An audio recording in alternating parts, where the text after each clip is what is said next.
Hey, shalom to the hopeful elect. First and foremost, call Halim Yahweh, Bahashem, Yahweh Shai, Bahashem, Rachakodash. Double honors to the apostles and elders at Great Millstone who teach the truth and rule well. This is the brother Yatab Yahweh Allah coming back from the GMS SF Bay Area camp. And, I got a quick lesson today. All right, Lord's will, it's edifying. Basically going into this new act that's been proposed called the Restrict Act. All right, and how it's another step closer to famine of the word, all right, and persecution, all right. And I'm gonna read a little bit of this article. This is from hothardware.com, and this is dated today. And it says the proposed Restrict Act could end the internet and freedom as we know it. All right, and it's an act. Basically, it's centered around banning TikTok. Okay, but as this article goes into it, the literature. All right, the words that they use is very broad, and it could mean a lot. And ultimately, we know how Esau gets down. The scriptures say, "Never trust thine enemy." Okay, he searches out these things. He goes into the literature. That's some of the things he likes to use is just deception. Okay, and when you actually go into it, it shows that famine and persecution is coming. Okay. It says opinions on the internet can be misleading. You may have heard a near universal cheer for the forthcoming federal ban of video sharing app TikTok. Well, put away the champagne and poppers. The so-called banned TikTok bill is a lot more insidious than one may realize. I'm going to jump down for time's sake. It says, ultimately, the problem is not with the idea of banning TikTok. The problem comes in with all the other powers that this bill gives the government. Senate Bill 686 is formally known as the Restricting the Emergence of Security Threats that Risk Information and Communications Technology Restrict Act. The act gives the government ridiculously wide-reaching powers with little oversight. This allows the government to control and censor information and imposes heavy penalties on people that attempt to avoid these powers. All right, it says, I'm going to jump down. Okay, when you read it, they try and say it's only linked to foreign adversaries, but when you actually read the literature, all right, it says any, okay? It says, I'll start here. It says of particular concern. Well, unfortunately, let me just read. It says Restrict is led by Mark Warner, Democrat, Virginia, and John Thune, Republican, South Dakota. And the bill is deliberately broad in scope. It is written with the stated intention of protecting American citizens with malicious software and telecommunications products deployed by overseas entities. The bill specifically only applies to technology that is linked to a foreign adversary, in quotations, including China, Cuba, Iran, North Korea, Russia, and Venezuela. Unfortunately, due to the vague language in the bill, it could apply to almost any internet connection between a U.S. citizen and those countries. That means you could be breaking the law if you are browsing the web and hit a link to Vkontakte, the Russian Facebook. Likewise, if you watch TikTok videos after the ban, you could face criminal charges for doing so. Of particular concern to privacy advocates are the Restrict Act's stated laws regarding the use of VPNs, virtual private networks. As written, those who use a VPN to circumvent regional blocks on content, they could therefore be subject to as much as $1 million in fines and up to 20 years in prison. An absolutely incredible penalty for something that could be as harmless as sharing a dumb meme with your friends. So, and when you read it, I'm going to read this right here. Okay, and basically it's anything that they deem a threat. And that's why it said it was so vague. This can apply to anything. And I'm going to read it. This is a section from the bill. It says, Section A in general, the Secretary, in consultation with the relevant executive department and agency heads, is authorized to and shall take action to identify, deter, disrupt, prevent, prohibit, investigate, or otherwise mitigate, including by negotiating, entering into, or imposing and enforcing any mitigation measure to address any risk arising from any covered transaction by any person. Okay, so when they say it only applies to foreign countries, well, why does the literature say any person? or with respect to any property subject to the jurisdiction of the United States that the secretary determines. Okay, so this is why they say it's vague. This can mean anything. This can mean whoever the secretary and the higher ups deem is a risk, they can do anything they think necessary. This says any mitigation process. All right. So ultimately, we see this is another law, another draconian measure. All right. The Apostle Ramav did a lesson on that, earlier in the week, going into draconian, what that word comes from. All right. And you will look up the history. Basically, this is another draconian measure. This is another law showing that Esau is coming down with great wrath, and I'm going to get it, okay? And ultimately leading into famine of the word and persecution. All right, they said for just having a VPN, you could get 20 years in prison and $1 million fine. All right, this is how crazy this devil's getting. All right, he's starting to show his fangs. This is Revelation 12:12. It says, "Therefore rejoice, ye heavens, and ye that dwell in them. Woe to the inhabitants of the earth and of the sea, for the devil is come down unto you, having great wrath, because he knoweth that he hath but a short time." Okay, so this is part of Esau, all right, part of the devil, because the devil is the deceiver, all right? The one who's deceiving is who? Esau, Edom, the wicked, okay? And that is what? The so-called white people today, those who are in charge, all right? The small hats, okay? Follow the money trail. But the understanding they have a short period of time to rule, they see their kingdom coming to a close, they're going to go all out. All right, they're going to show their true horns. They're going to show their fangs. Okay, and how do they do so? By going into creating these laws, by coming down with the hammer, by utilizing his blessing, which is the sword, to go against anyone that they deem a threat. All right, anybody who they say or feel is not with their system, they're going to have any, like their literature said, any measure to mitigate the individual, okay? And what, prison time, persecution, it says anything, okay? That is very vague, all right? And that's why you see a lot of these people going against it, because in that article that said, what did it say? It said it could end the internet freedom, all right? Because this is ultimately what Esau's trying to do.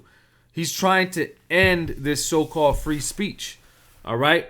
And a lot of it happens on the internet. Well, this truth is pushed on the internet because that's ultimately what it's targeting, all right? And they could link it like how vocab tries to link us with Islam, all right? They could link it with a foreign entity, and all they have to say is it's linked, all right? That's what this law entails, all right? This is Amos 8:11.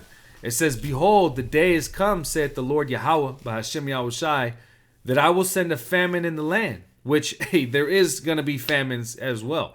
But this famine right here is not talking about a literal famine. What is it saying? It says, "Not a famine of bread, nor a thirst of water, but of hearing the words of the Lord Yahweh by Hashem Yahushai."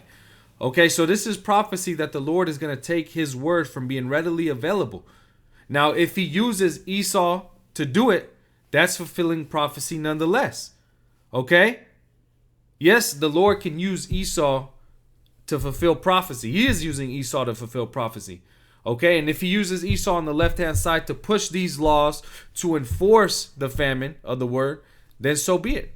All right? This is prophecy nonetheless.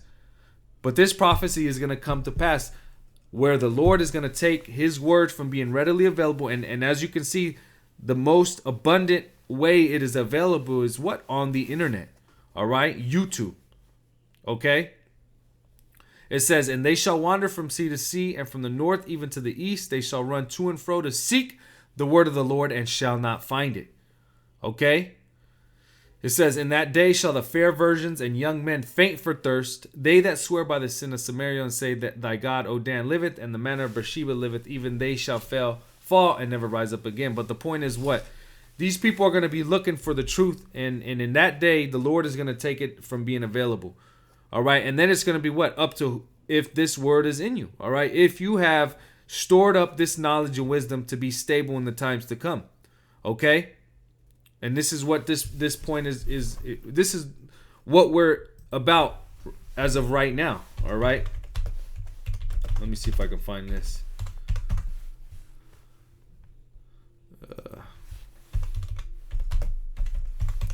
Bear with me.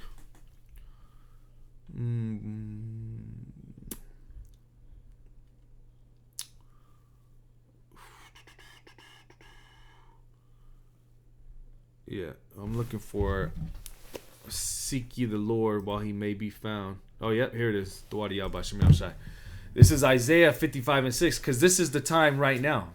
Hey, while the doors of mercy are still open, while this word is available, hey, we got to get it.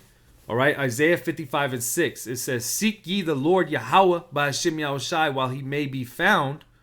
Okay, and can he be found? Can you go on the internet? Can you go on YouTube? All right, is there any law saying that you can't watch these videos, or the ones who push out these videos are going to be persecuted? Not yet. Hey, but it's in the works. Okay, and it says, call ye upon him while he is near. All right, and that's the point, to call upon the Lord, to get this information, to store up this knowledge and wisdom while it is available, so when the time comes to where the Lord takes this away, we're not going to be caught out there. We're not going to be like what we just read in Amos. These people thirsty and starving for the truth.